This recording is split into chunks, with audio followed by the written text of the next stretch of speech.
As-tu déjà vécu une rupture amoureuse?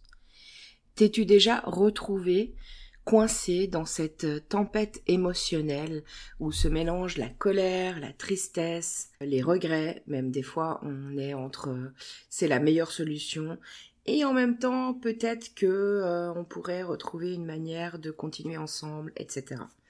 Aujourd'hui, je reçois Juliette Le Sueur. Je l'ai découverte par le biais de son podcast L'opportunité de la séparation et elle est coach spécialisée en deuil amoureux. Quand j'ai écouté son podcast, j'ai trouvé que c'était très enrichissant. C'est un sujet important de parler du deuil de manière générale et du deuil amoureux en particulier, parce que c'est des choses que nous avons tous à traverser à un moment ou à un autre. Et on a tendance parfois à vouloir fuir ces émotions désagréables, par exemple en rencontrant quelqu'un d'autre ou en s'occupant beaucoup de choses après une rupture amoureuse. Ou alors au contraire à s'enfoncer dans ces émotions désagréables. Et dans les deux cas, tu comprendras en écoutant cet épisode que c'est pas une bonne idée et que c'est important de prendre le temps et de faire confiance au processus, même si sur le moment, c'est chaotique. On se retrouve avec Juliette après l'intro. Et si je te parlais d'amour? Ça t'est déjà arrivé, toi, d'avoir peur de ne jamais réussir à construire la belle histoire d'amour dont tu rêves? Nous rencontrons tous des difficultés lorsque cet autre si proche de nous vient toucher quelque chose de sensible en nous. Bienvenue sur L'amour n'est pas un conte de fées, le podcast qui t'apporte des clés essentielles pour t'aider à enfin t'épanouir dans une relation. Je suis Amandine, thérapeute et coach en intelligence amoureuse et je crois en la magie de l'amour. Ici, on parlera croyances, peurs, blessures émotionnelles, entre autres, et aussi de ta magie unique, celle qui fait que tu es tellement aimable. On y va? Tu me suis pour laisser tes freins dans le passé?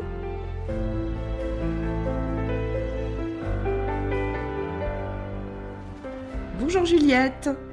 Bonjour Amandine. Je suis ravie de te recevoir aujourd'hui sur mon podcast. Merci d'avoir accepté mon invitation. Avec joie. J'ai eu envie donc de t'inviter sur mon podcast parce que moi j'ai découvert le tien qui s'appelle L'opportunité de la séparation. Mais avant de parler de tout ça, je vais introduire un peu cet épisode comme je le fais d'habitude avec une petite question légère d'intro. Est-ce que tu serais d'accord de nous raconter la première fois que tu es tombée amoureuse?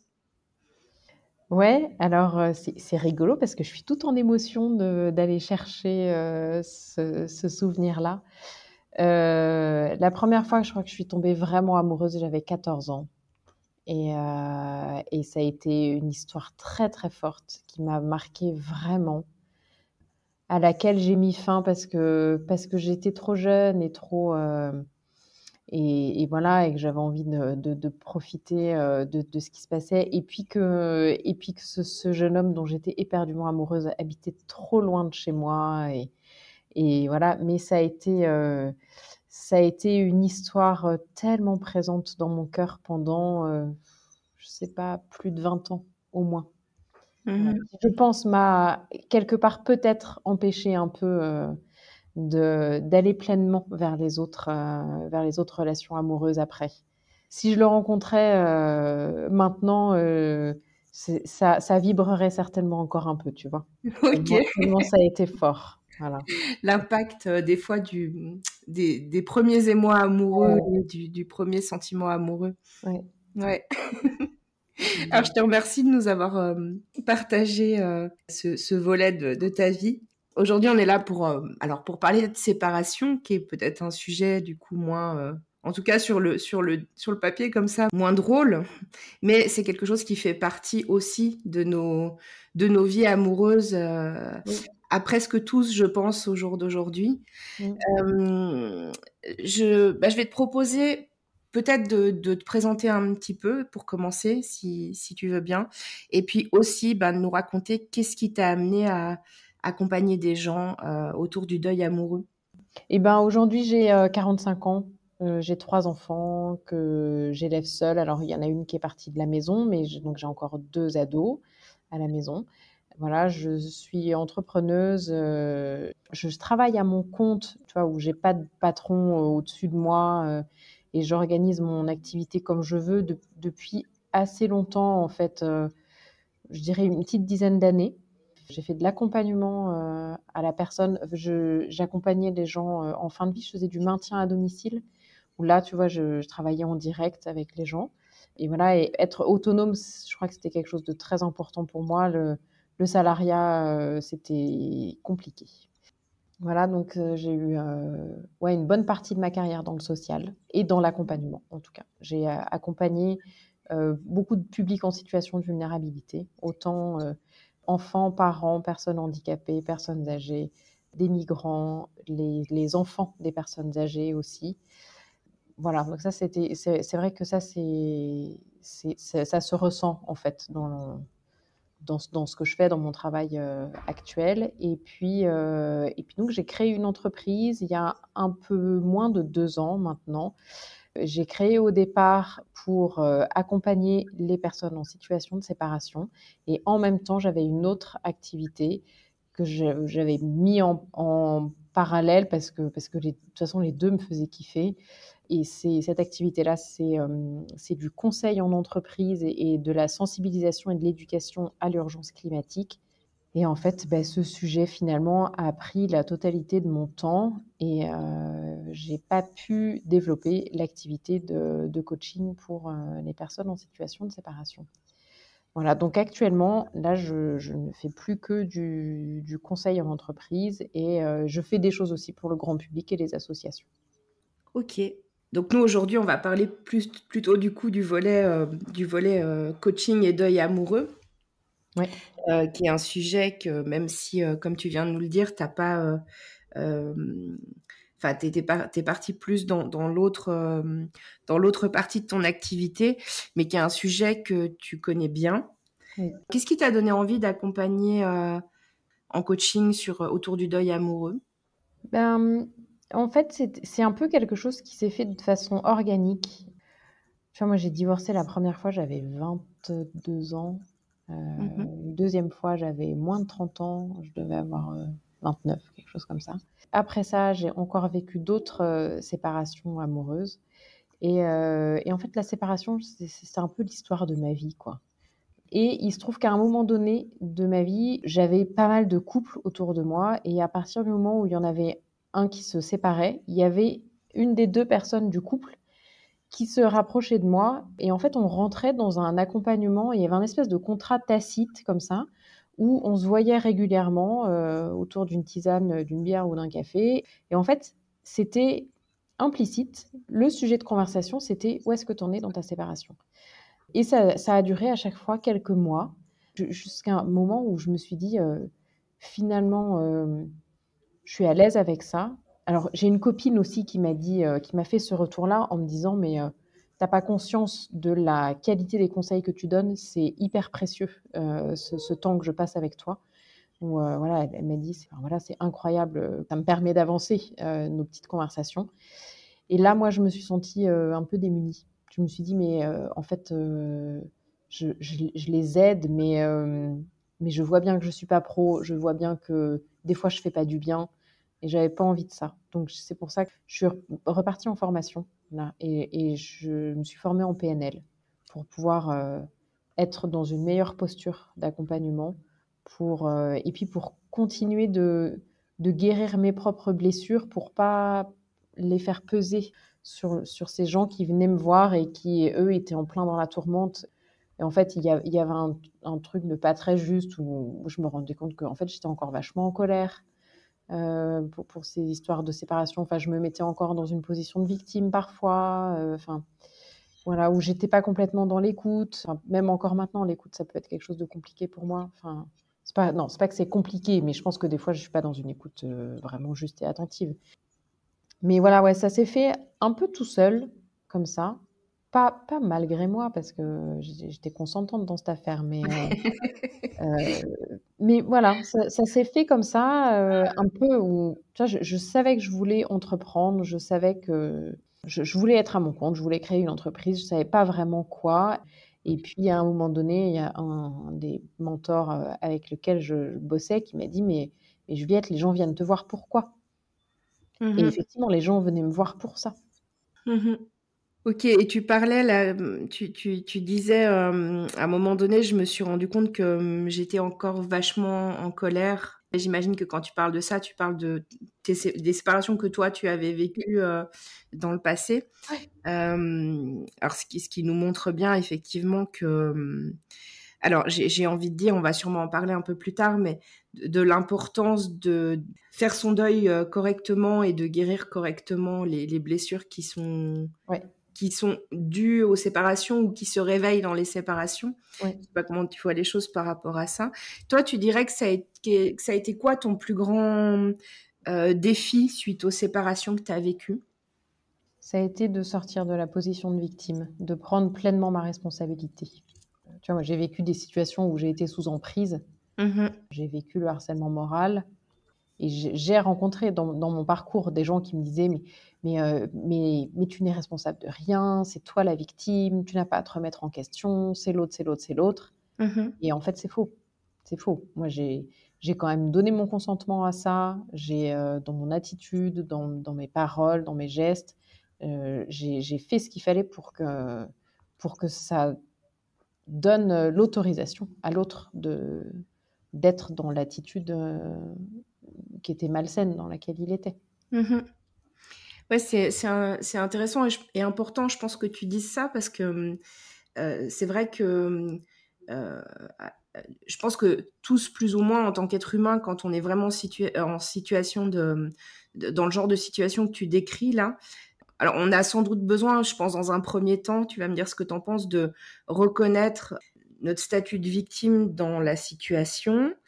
Et en même temps, de prendre notre responsabilité, effectivement, comme tu dis, sur qu'est-ce qui a permis ça, en fait, aussi. Je dis souvent, je fais la différence entre être victime de quelque chose et être en position de victime. Et pour moi, c'est deux choses très différentes, Oui, en fait. C'est ce que tu nous dis, oui, ouais. oui. Oui, oui, oui. Oui, oui, oui. Oui, oui, moi je crois que je crois que mon éducation a été, en mode victime. Donc tu vois, je me suis très rapidement, posée en mode victime puisque c'était l'éducation que j'avais eue et malgré moi, tu vois, je sais que c'est quelque chose que j'ai transmis aussi, à mes enfants. Alors à une échelle plus ou moins grande, hein, mais voilà, des fois, tu vois, je les entends parler et je râle un peu en disant: «Hé, voilà, tu es pas une pauvre petite victime de ce qui t'arrive, en fait, tu peux décider que ça se Mhm. passe autrement». C'est assez insidieux, en fait, ça se transmet, je trouve que ça demande beaucoup de recul et je sais pas si ça demande de la maturité, mais en tout cas, ouais, de lucidité sur soi-même et d'accompagnement, hein. Moi, j'aurais jamais pu Ouais. faire ça toute seule, hein. Voilà, j'ai été ultra accompagnée, depuis, j'ai commencé le développement personnel, j'avais une vingtaine d'années et avec des périodes de vie où j'ai été très, très accompagnée et puis d'autres moins. Mais en tout cas, j'ai jamais traversé ça Ouais. toute seule. Mais ça me fait penser que, enfin, j'ai envie de dire peut-être avant tout déjà parce que c'est pas une position pour soi-même, je trouve, qui est facile à voir puis à reconnaître. Oui, Moi, c'est quelque chose que j'ai aussi à un moment vu chez moi, justement aussi dans des accompagnements qu'on m'a mis aussi sous les yeux, j'ai envie de dire.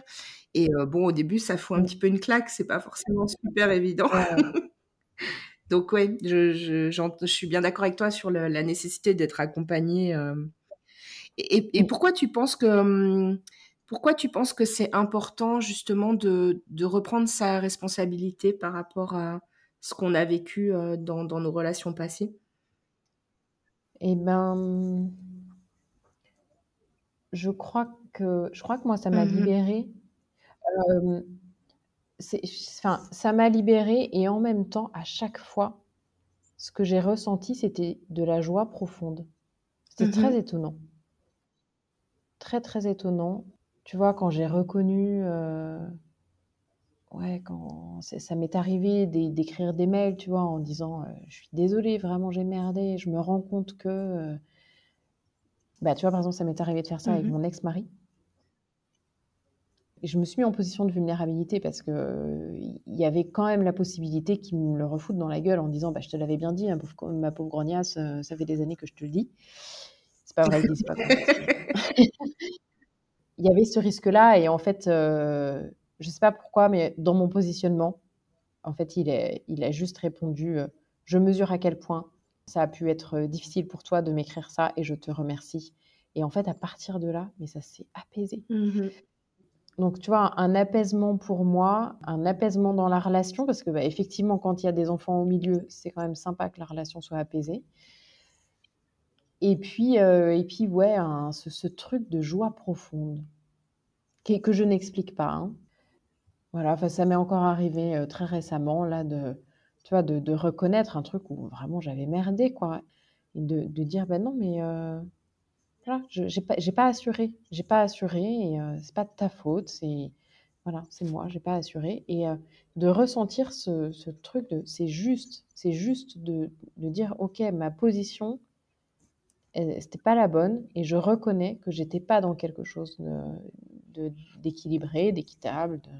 Voilà. Et à chaque fois, cette sensation de paix profonde et de joie, quoi. Des fois, je me dis que bah, déjà, c'est peut-être parce qu'une partie de nous plus profonde le sait. Donc, enfin, tu vois, reconnaître quelque chose en soi, peut-être que déjà ça fait du bien, je pense. Et puis, je me dis aussi que quand on passe d'une position de victime à une position de responsabilité, je trouve qu'on a la possibilité de reprendre le pouvoir sur soi et sur sa vie, en fait, parce que tant que tu es victime des actes des autres, en fait, quelque part, tu n'as aucune prise sur rien du tout. Oui, tout à fait, ouais, ouais. Et c'est effectivement ça a remis des choses dans ma zone de contrôle. Ouais. Et puis, bah, clairement, ma vie, elle est beaucoup plus jolie maintenant. Hein. Ouais. Ouais, oui. Et j'aimerais qu'on parle un petit peu de ton podcast au travers duquel je t'ai découverte, qui s'appelle L'opportunité de la séparation. Alors, peut-être que tu viens d'en dire un petit peu quelque chose déjà, mais j'avais envie de te demander en quoi consiste cette opportunité pour toi de la séparation. Dans ce podcast, en fait, je me base sur la théorisation d'Elisabeth Kubler-Ross sur la courbe du deuil, qu'on appelle aussi la courbe du changement, qui est en fait un état une succession d'états émotionnels par lesquels on passe tous à partir du moment où on apprend une mauvaise nouvelle. Ça va il n'y a plus de sucre dans le placard. Je voulais du sucre, j'en ai besoin pour faire mon gâteau. À mon mari me quitte, c'est l'effondrement de la biodiversité. Ok. En fait, c'est à chaque fois, c'est ce même principe là, de cette courbe du changement. Et pour moi, ben, en fait, la séparation, je peux décider que c'est la fin de ma vie. D'ailleurs, moi, quand je me suis retrouvée toute seule avec 2 enfants sur les bras, dont un bébé, ça a vraiment été la fin de ma vie. Et je me suis retrouvée au fond. Et une fois que j'étais au fond, j'ai eu de quoi taper au fond de la piscine pour remonter. Et ça, c'est une image, je pense, que tout le monde connaît. Donc, c'était nécessaire d'aller un peu dans mes noirceurs, quoi. Et après, tu vois, quand je suis remontée, je me suis dit, bon, ben, qu'est-ce que je fais maintenant? Et c'est, à mon sens, une opportunité dans le sens où en fait, moi, j'ai rebattu les cartes à chaque fois, tu vois, et j'ai dit, ben, en fait, je peux construire ce que je veux finalement, tu vois. Il y a un truc qui est rigolo à chaque fois que je me retrouve dans ce genre de situation-là, je me dis, ah, je vais passer mon permis moto. Alors, c'est plus trop le cas maintenant, mais des fois, ça revient quand même un peu. Mais jusqu'au jour où je me suis dit, mais non, mais j'ai rien dans le gilet, je pourrais jamais tenir une moto, tu vois. En fait, je suis beaucoup mieux derrière, moi. Mais tu vois, à plusieurs reprises dans ma vie, il y a eu ce truc, tu vois, cette carte permis moto qui était là Et bon, au final, j'ai fait le choix de ne pas la prendre. Et voilà, et maintenant, si elle se représente à chaque fois, je dis, mais non, mais voilà. Et puis je pense que je le ferai pas, et puis que voilà, c'est un truc qui restera de l'ordre du fantasme chez moi. Mais bon, c'est juste un petit exemple pour montrer que, en fait, à chaque fois, finalement, je me retrouve à un carrefour et j'ai la possibilité de dire, OK, j'en profite pour faire un changement professionnel, pour changer de lieu de vie, pour changer. Moi, j'ai changé d'amis, hein. J'ai gardé très peu d'amis d'il y a longtemps. J'ai été mariée plusieurs fois et ouais, j'en ai gardé très peu des amis. J'ai pas de rancœur avec ça. Je suis très heureuse des amis que j'ai maintenant, tu vois. Enfin voilà, il y a plein de choses qui ont changé et qui ont évolué à chaque fois. Et cette cassure, je trouve que c'est vraiment l'occasion d'en faire quelque chose, d'en faire une opportunité et d'en faire une opportunité de quelque chose de très positif. Tu nous prenais la métaphore de rebattre les cartes et j'entends dans ce que tu nous dis, en plus avec l'histoire du permis moto, rebattre les cartes et choisir celle qu'on veut en fait. Oui, c'est ça. Ouais, c'est effectivement ça. Rebattre les cartes et dire ça je veux ou je veux pas. Ça, tu vois, moi j'ai changé de ville à un moment donné, un peu du jour au lendemain avec mes 3 enfants sous le bras. Ouais. Et en fait, ça faisait plusieurs années que je disais mais j'en peux plus de vivre dans cette ville.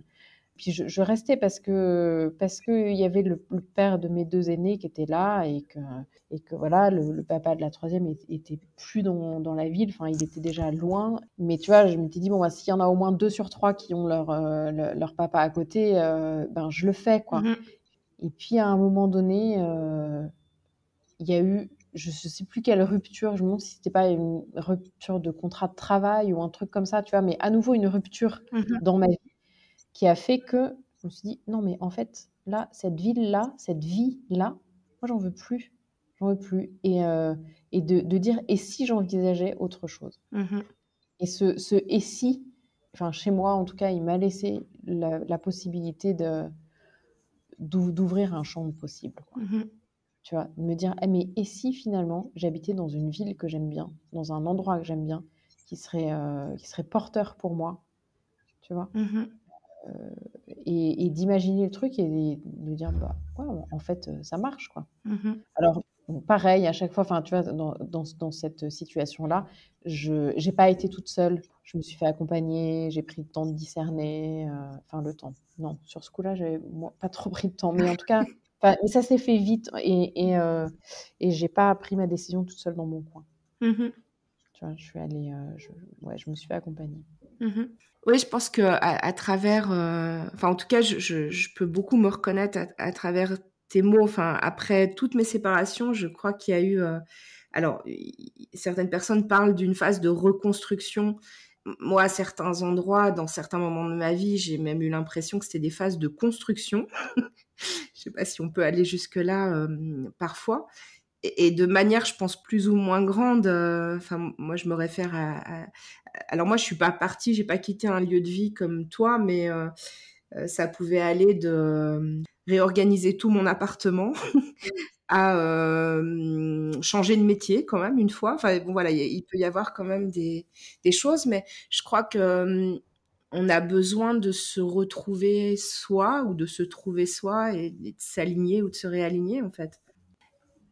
Tu nous parlais tout à l'heure des courbes du changement, enfin de la courbe du changement ou courbe du deuil. Est-ce que tu pourrais nous parler un peu de cette courbe, nous Oui, raconter comment ça se passe? ouais, ouais. Donc ça commence par, le choc. Le choc, c'est l'annonce de la mauvaise nouvelle. Mmh. Je veux faire un gâteau, au chocolat, il y a plus de sucre dans le placard.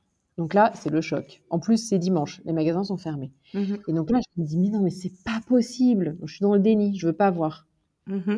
Et donc ce déni, c'est, il est très bien, le déni. En fait, il dit juste donc pour le sucre, c'est un peu bateau, mais, par exemple, je viens de perdre mon conjoint, ma Oui. conjointe, d'accord? Soit perte définitive, soit, séparation, Oui. d'accord?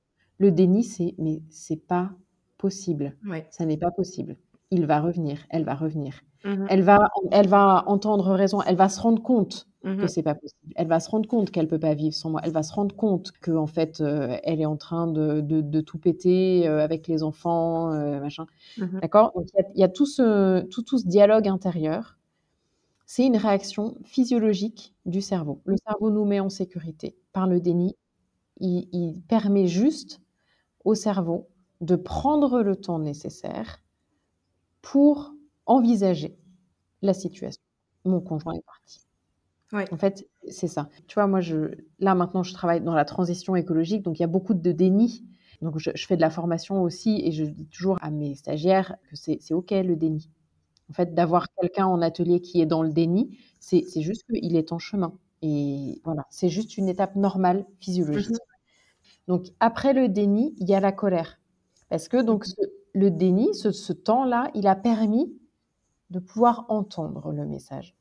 Et donc, la mauvaise nouvelle, il n'y a plus de sucre. Ah putain, mais c'est pas possible, on a fait les courses cette semaine en plus, je le savais qu'il fallait du sucre, voilà, tu vois. Et voilà. Donc, il y a ce truc de colère, et quand c'est la séparation, c'est ah, mais je suis hyper en colère contre lui, tu vois. Et puis là, il y a tout qui ressort, et puis voilà, il y a ce jet de colère qui peut être plus ou moins long. Ouais, ok. Ok. Après, il y a le marchandage, il y a la négociation. La négo, c'est oui, mais peut-être qu'il reste du sucre en morceaux et que voilà. Le marchandage, c'est peut-être que tu pourrais revenir, même si tu as rencontré quelqu'un d'autre, peut-être que tu pourrais quand même être là. Mhm. Moi, je veux bien faire un ménage à trois, tu vois. Mhm. Alors que Ouais. on le sait bien que le ménage à trois, il y en a souvent un des trois qui souffre très fort. Mais voilà, ça peut aller jusqu'à ce genre de choses-là. Hein. Mhm. La négo, elle peut prendre toute forme enfin plein de formes différentes. Ça peut être aussi ça peut être si je change telle chose, alors il va revenir. Exactement, voilà. Ça peut être, on se voit, «Non mais viens, on va boire un café. Non mais je te promets, maintenant je vais changer, j'ai tout compris, c'est pas possible la vie sans toi», voilà, donc effectivement il y a ça. Mhm. La tristesse arrive ensuite, Mhm. et dans la tristesse, ben, là il y a quelque chose de l'ordre de l'acceptation, en fait. Mhm. Ouais, voilà, je commence à l'accueillir, à accepter, mais en même temps, j'accepte pas. Et là, c'est le moment, c'est le bas de la courbe, hein. Mhm. C'est une courbe qui fait un U à peu près. Enfin, elle a une petite, enfin oui, elle est plutôt descendante et montante. Ce moment-là de la tristesse et de la dépression, dans le cas de la séparation, il est vraiment nécessaire. Ok? Ça fout les boules, en fait. Que tu partes ou que tu sois quitté, ça fout les boules. C'est Mhm. triste, c'est triste. C'est une histoire dans laquelle tu y as cru, tu as investi du temps, tu as investi tes émotions, ton cœur, tu as fait ou pas des enfants, et c'est triste. Et c'est vraiment important d'accepter de vivre pleinement sa tristesse. Et Mhm. là, ça peut être le moment où c'est nécessaire d'avoir de l'accompagnement. Et de l'accompagnement, à ce moment-là, ça peut juste être la personne avec qui je sais que je peux lui demander de me serrer très fort dans ses bras, et je peux laisser aller ça peut être une déferlante de pleurs, et la personne ne sera pas impressionnée par ça. C'est juste que j'ai besoin que ça sorte, quoi. Voilà. Ouais. Quand la tristesse est trop forte, il y a de la dépression qui peut s'installer.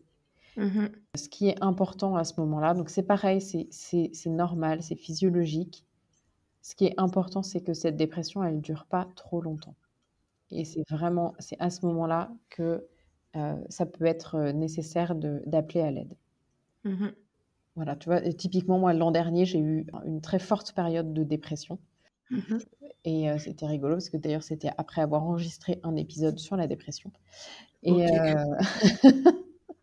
voilà, les psys, cherchez l'erreur.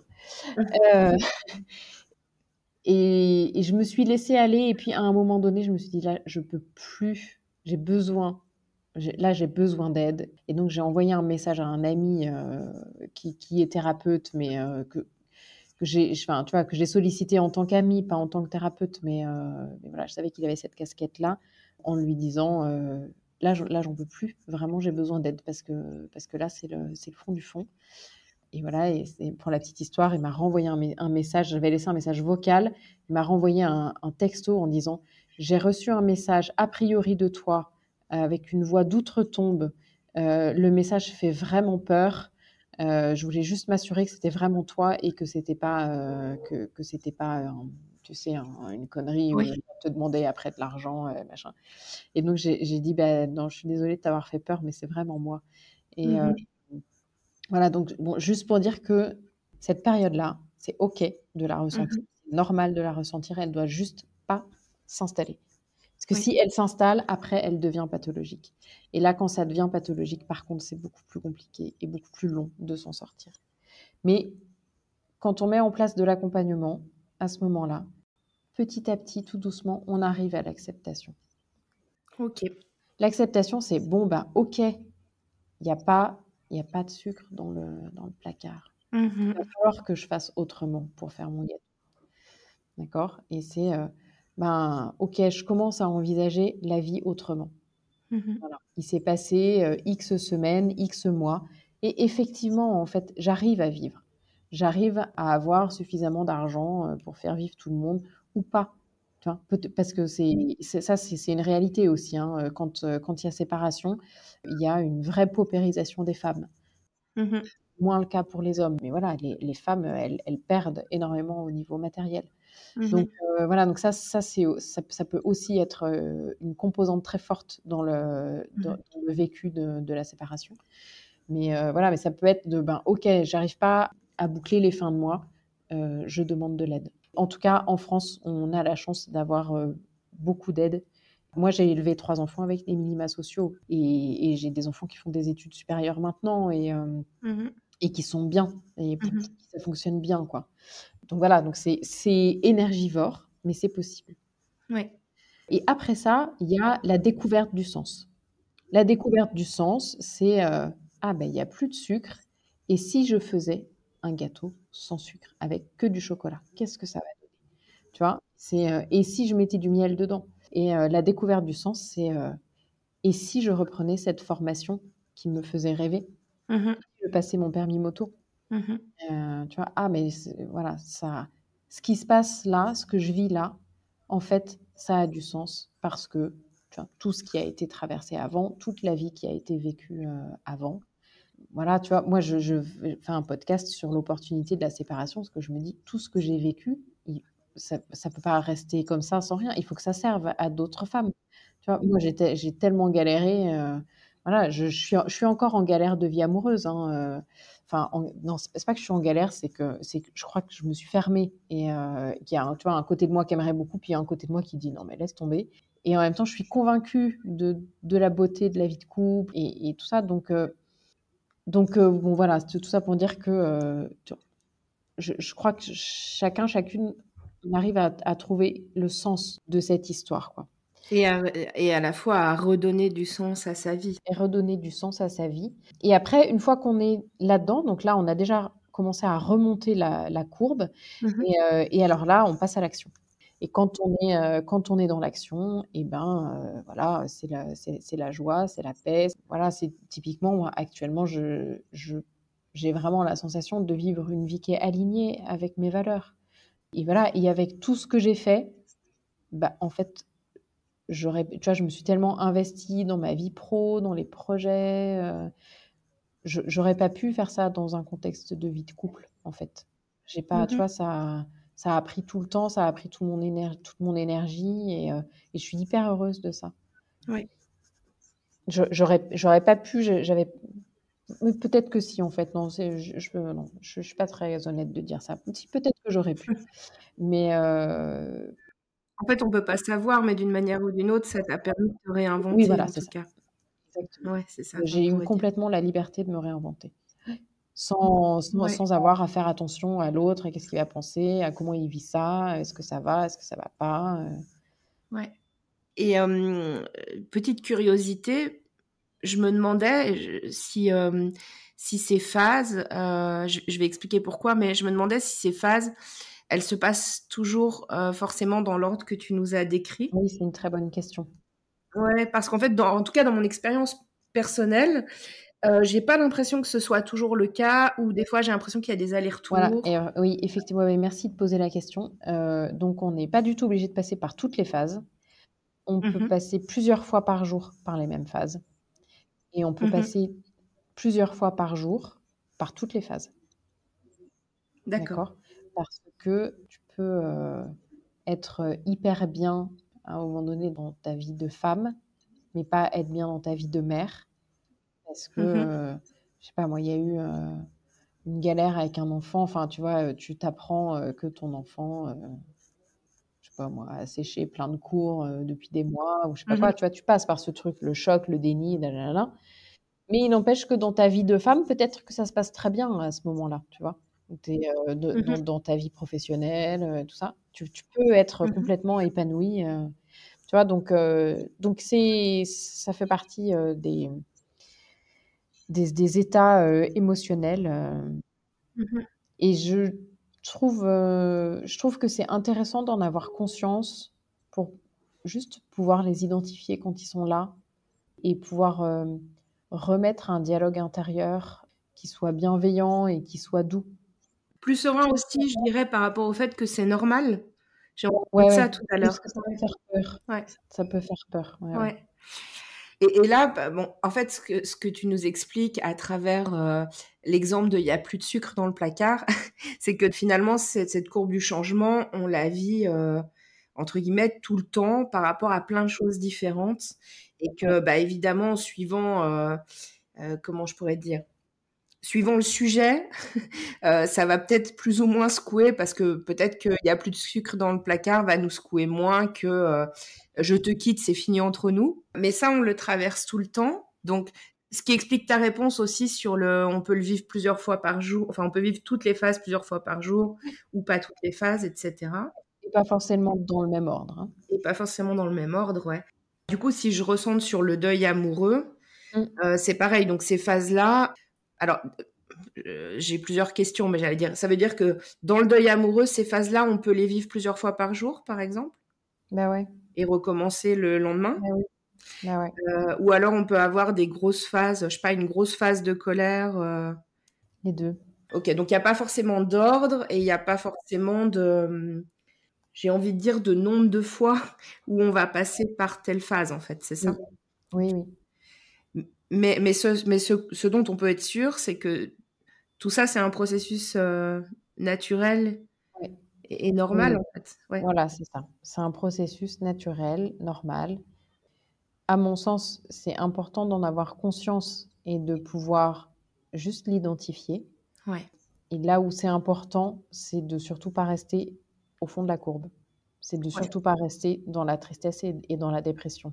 Et à la rigueur, tu vois, je me dis, si cette courbe du deuil, elle sert que à ça, juste à ne pas rester seule dans cette phase-là, Ouais. et ben, en fait, elle a fait tout son job, quoi. Ouais. D'avoir vraiment à l'esprit que cette phase, elle est normale, c'est OK, c'est essentiel d'en sortir. Ouais. Donc c'est OK d'être triste, c'est OK d'être dans une forme de dépression. Il y a une dépression normale là-dedans. Oui, Juste, il faut pas s'y enfoncer, en fait. oui. Ouais. Tu vois, je peux te donner un autre exemple, parce que donc ça s'appelle la courbe du deuil. Ouais. Moi, j'ai perdu mon plus jeune frère il y a 18 ans maintenant. Mmh. Pendant les premières années, très souvent, je pleurais, tu vois, à un moment pour une raison X ou Y, à un moment donné, je pensais à lui. Alors beaucoup pendant que je faisais la vaisselle, je sais pas, il y avait un ancrage, tu vois? Quand je faisais la vaisselle, bam, je pensais à lui et très sou qu'est-ce que j'ai fait la vaisselle en pleurant? C'était fou. Mmh. Et donc maintenant, je fais plus la vaisselle en pleurant, mais par contre, ça m parfois, il y a un truc qui vient, il y a une association d'idées et j'ai une le cœur gonflé d'amour pour lui et gonflé de tristesse et Mmh. à nouveau, je me mets à pleurer et c'est incontrôlable, c'est comme ça, c'est juste que ces moments-là, maintenant, ils sont de moins en moins nombreux. Oui. Voilà. Ouais. Mais ils sont toujours là. Je crois qu'ils seront toujours là. Je crois que quand on perd un être cher, Tu vois, là, en plus, il était tout jeune, c'était un accident, enfin, voilà, c'était un truc assez dramatique. Tu vois, je crois que cette tristesse, ces pleurs et ce manque de l'être aimé sera toujours là. C'est juste Mhm. qu'il est il est un peu moins fort maintenant et il arrive un peu moins régulièrement. Mhm. Et voilà, et moi, mais même des fois encore, tu vois, je me dis: «Ah, quand même, ces périodes où j'étais mariée et où on vivait notre vie de famille», même si on faisait semblant, hein, tu vois, c'était très particulier notre histoire, mais tu vois, je pense que tous les 2 on faisait semblant de jouer à la famille. Mais il y avait quelque chose de doux, de confortable là-dedans. Donc oui, parfois j'ai des regrets de ça et c'est Mhm. OK, ils sont là, je les accueille, je dis: «Bonjour messieurs, mesdames les regrets», puis voilà, puis ça passe, quoi. Oui, oui, et pour autant, si je te demandais si tu pensais avoir fait le deuil, tu me répondrais quoi? Je te répondrais que ouais, que oui, mais je pense que c'est encore un processus en cours. Ouais. Ouais. Et même si je crois qu'il y avait peu d'amour, tu vois, dans cette relation, il y Mhm. en a eu, hein. Il y en a eu, mais Mhm. il a pas duré longtemps et il était pas sur un socle très solide. Alors, le deuil de la relation, amoureuse avec mon Ouais. conjoint, oui, ça c'est fait. Par contre, le deuil de la vie de famille avec, tu vois, être à 2 pour éduquer les enfants, ne pas avoir toute la charge mentale seule, et cetera. Ça, je suis pas sûre que ce deuil-là soit complètement, au clair. Mhm. Ouais, c'est bien que tu expliques ça, que tu fasses la différence, parce que je crois que quand on perd quelqu'un, Mmh. alors là, je parle de séparation Mmh. amoureuse, mais dans une certaine mesure, ça pourrait sans doute s'appliquer, ce que je dis, à d'autres deuils. Mmh. Euh, En fait, la question, c'est toujours de quoi on a besoin de faire le deuil, parce que oui, des fois, on a besoin de faire le deuil de la relation, des fois, on a besoin de faire le deuil de la personne, des fois, Ouais. on a besoin de faire le deuil de la vie de famille, comme tu dis, Mmh. des fois, on a besoin de faire le deuil des projets qu'on avait avec Ouais. l'autre, de la relation qu'on avait projetée avec l'autre. Enfin, voilà, il y a plein de choses possibles, en fait, là-dedans. Oui. Donc, c'est vrai que les gens me posent souvent la question, mais comment je sais ou comment je saurais que j'ai fait le deuil? Je crois que l'idée, c'est déjà de savoir, enfin, en tout cas, ça pourrait être de se demander de quoi on a besoin de faire le deuil, Ouais. pourquoi pas. Et puis, bah, il y a peut-être certains deuils qui vont être faits rapidement. Il peut y en avoir plusieurs dans le même, en fait, c'est ça que je veux dire. Oui, oui, oui. Oui, oui. Il peut y avoir plusieurs dans le même et puis il y a quand même quelque chose d'extrêmement compliqué dans la relation. C'est que tu dois Mhm. faire enfin dans la séparation, pardon. C'est qu'il faut faire le deuil de la relation, mais quand tu as des enfants, Mhm. ton ex, tu l'as sous les yeux tout le temps. C'est Si ça. en plus tu fais de la garde alternée, que du coup pour faire de la garde alternée, vous habitez, à 2 rues l'un de l'autre, tu vois que tu risques de le rencontrer à la boulangerie, si en plus lui ou elle, hein, a refait sa vie et que, tu vois? Ça peut être, vraiment très compliqué parce que faire le deuil d'une personne alors que tu as cette personne-là sous les yeux ou en tout cas très régulièrement dans ton entourage, selon ton histoire de vie, et cetera, ça peut être très compliqué. Alors, je nuance quand même, mes propos parce que, dans les derniers accompagnements que j'ai faits, j'ai quand même, été, hyper, positivement, épatée et étonnée de voir que là, j'ai l'impression qu'il y a quand même pas mal de couples qui se séparent avec des enfants et ça va en fait, ça se passe bien. C'est assez paisible. Alors, est-ce que la possibilité de la séparation, ça fait partie du contrat de départ maintenant, de façon implicite? Que du coup, quand ça arrive, il y a un peu un truc de: «Bah oui, on savait qu'il y avait une porte de sortie de secours qui était là, donc ben, voilà, il y en a un des 2 qui a pris la porte de sortie de secours et comme j'ai toujours vu cette porte de sortie de secours, ben, en fait, je m'y étais un peu habituée». Ça, je sais pas. J'ai pas suffisamment, fait d'accompagnement. Enfin, voilà, ça Mhm. s'est, arrêté là, les accompagnements, au moment où moi, j'avais commencé à voir ce changement. Mhm. Ah, c'est possible qu'il y ait ça. Et puis, en tout cas, il y a une autre hypothèse qui me vient en tête, mais je me dis qu'aujourd'hui, on est, comment dire, enfin, plus on avance dans le temps, plus on est conscient du fait que c'est important d'avoir une communication dans le couple. Enfin, ce que je veux dire, c'est que peut-être aussi, dans certains cas, on arrive à apaiser Oui. plus les choses aussi avant de se séparer.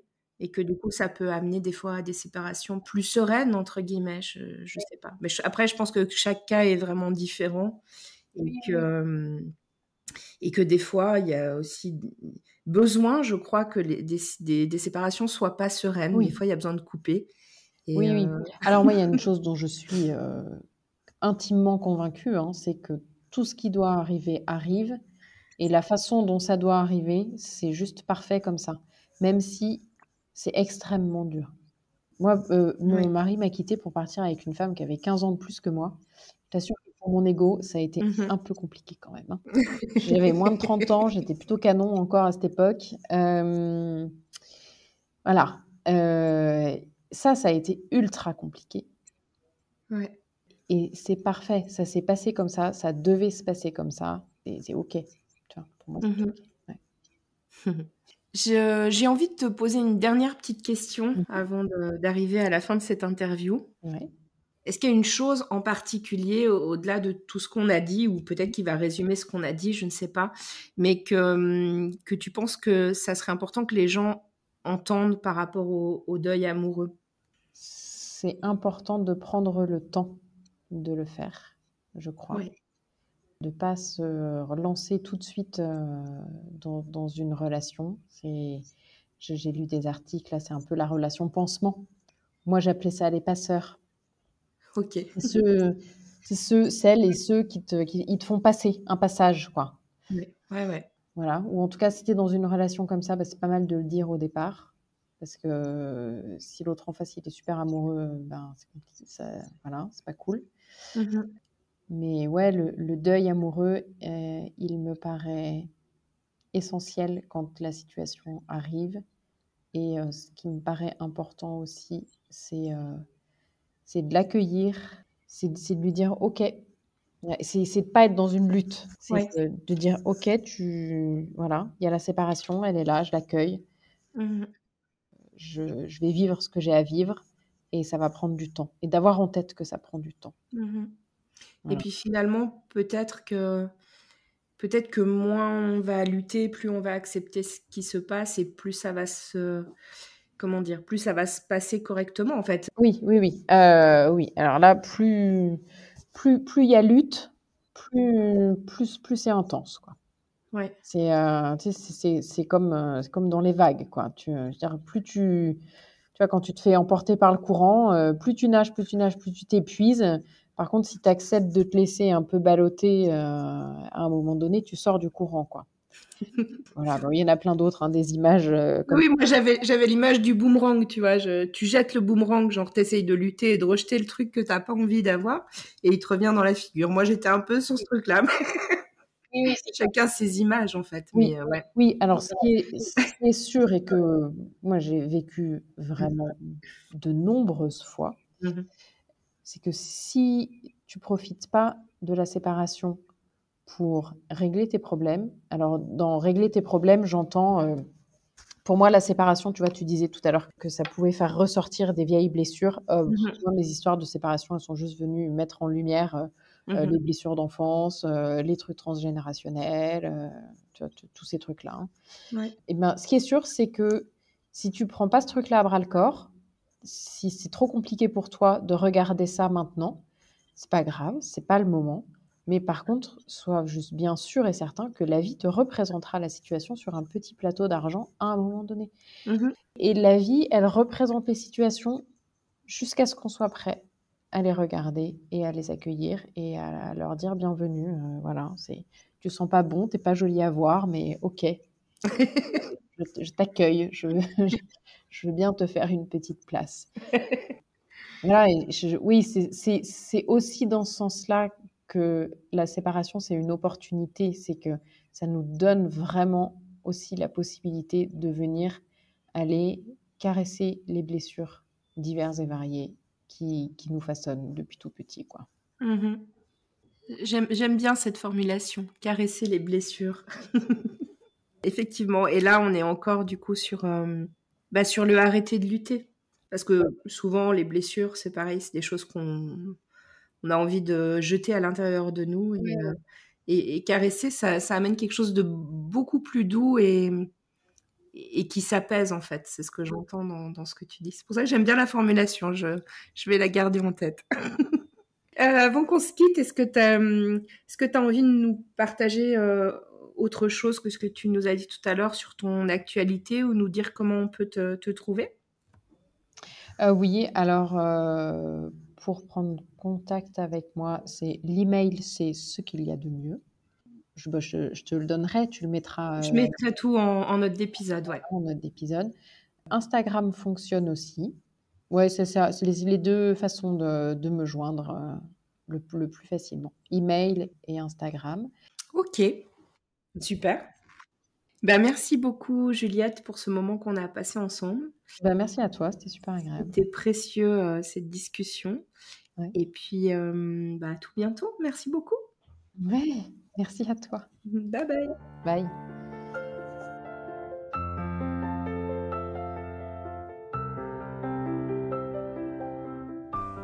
J'espère que tu auras trouvé cet échange avec Juliette aussi enrichissant que moi.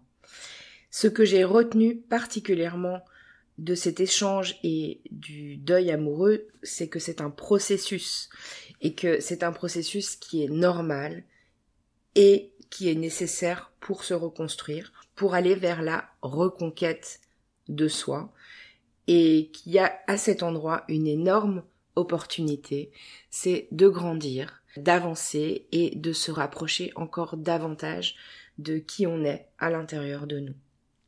Si ça t'intéresse, tu peux aussi, sur le sujet, écouter mes épisodes 64 et 65. Dans l'épisode 64, je te parlais de comment ça se passe des deux côtés, en fait, dans cette odyssée de la rupture amoureuse.